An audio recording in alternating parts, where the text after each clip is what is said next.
Salut à toi, je m'appelle Clara et bienvenue sur cette chaîne YouTube. Aujourd'hui, j'ai choisi de te parler d'un thème qui me touche tout particulièrement, les regrets. As-tu déjà eu envie d'effacer le passé et de tout recommencer à zéro?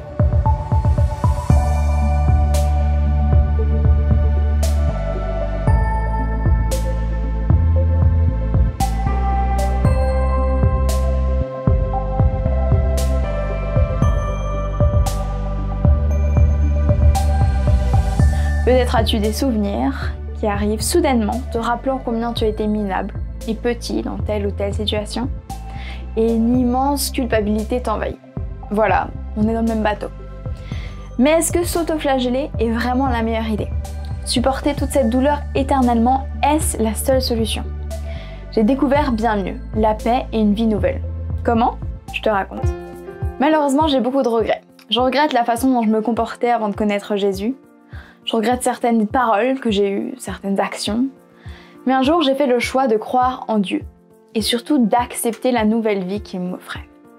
Mon comportement peu louable cachait sûrement une tentative de remplir le vide dans mon cœur par des choses futiles ou malsaines. Et c'est seulement lorsque j'ai choisi de faire de la place pour Dieu dans ma vie que son travail a pu commencer, qu'il a pu me transformer. Un jour, je tombe sur un verset de la Bible qui m'a touché droit au cœur. Ça se trouve dans Ézéchiel 36 au verset 26. « Je vous donnerai un cœur nouveau. Je mettrai en vous un esprit nouveau. J'enlèverai votre cœur de pierre et je vous donnerai un cœur de chair. » Mais alors, qu'est-ce que cela veut dire? Dieu veut t'offrir un cœur nouveau et par la même occasion enlever ta culpabilité, ta honte, tes échecs. Mais cela a une seule condition, que tu le veuilles vraiment. Il est prêt à faire table rase de ton passé, à te donner une nouvelle chance. Alors même si ça peut paraître formidable et que ça peut te faire que du bien, je comprends aussi que ça peut faire peur. Parce que recevoir une nouvelle chance, c'est une grande responsabilité. Je vais donc tenter de te montrer en quelques points comment Dieu peut t'aider à faire le choix d'accepter la nouvelle vie qu'il t'offre. Premièrement, lorsque tu acceptes ce cadeau que Dieu te fait, ta perspective sur la vie change complètement. Tu commences à voir les choses de la même façon que lui. Tu commences à marcher, à agir comme nous l'enseigne la Bible, c'est-à-dire de manière juste et heureuse.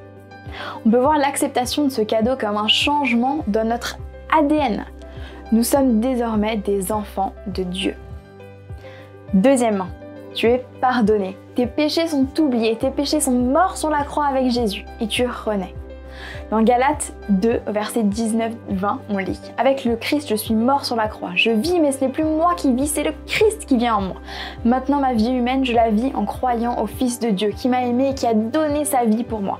Ça veut dire qu'il a mis de côté, oublié toutes mes erreurs. Et c'est maintenant Jésus qui régit mon cœur et qui m'aide à faire les bons choix. » C'est sûrement là une chose les plus difficiles à accepter, de te dire que ces erreurs, ces péchés, ces fautes, toutes les fois où moi je me suis trompée, et bien le Seigneur il est prêt à l'oublier.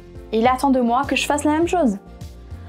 Mais ce cadeau, cette grâce, c'est tellement loin de nos concepts humains que choisir de l'accepter, ça peut prendre du temps. Alors ne perds pas courage. C'est une chose avec laquelle chacun de nous se bat. Et cela devrait être au cœur de tes prières. Je choisis de remercier mon Dieu autant que je peux pour sa grâce et je prie pour qu'il m'aide à accepter entièrement son cadeau. Troisièmement, maintenant que Dieu a fait table rase de ton passé, il se peut que ton présent change aussi. À toi de décider si tu es prêt à l'assumer. Certains te diront sûrement qu'une fois que tu as accepté Jésus dans ta vie, que tu as changé, que tu n'es plus la même. Prends cela comme un compliment. La bonté de Jésus, son amour, sa paix sont en train de se manifester en toi. Et comme je le disais dans la vidéo sur le fait de dire haut et fort qu'on est chrétien, c'est en effet les actions et réactions qui montrent vraiment à qui tu as choisi d'appartenir. Et si tu n'as pas encore réussi entièrement à laisser ton ancienne vie derrière toi, ou si tu souffres d'addiction ou de comportements néfastes, laisse la puissance du Seigneur agir en toi. Car Dieu est plus fort que toute addiction. Il est plus fort que toutes tes luttes. Rien n'est comparable à son pouvoir, à sa puissance. Voilà, c'est tout pour aujourd'hui. Partage dans les commentaires ton expérience, comment Dieu a pu se manifester dans tes actes et dans ta façon d'être. Merci de votre soutien et n'oublie pas de mettre un like, abonne-toi et suis-moi sur Insta. Bye!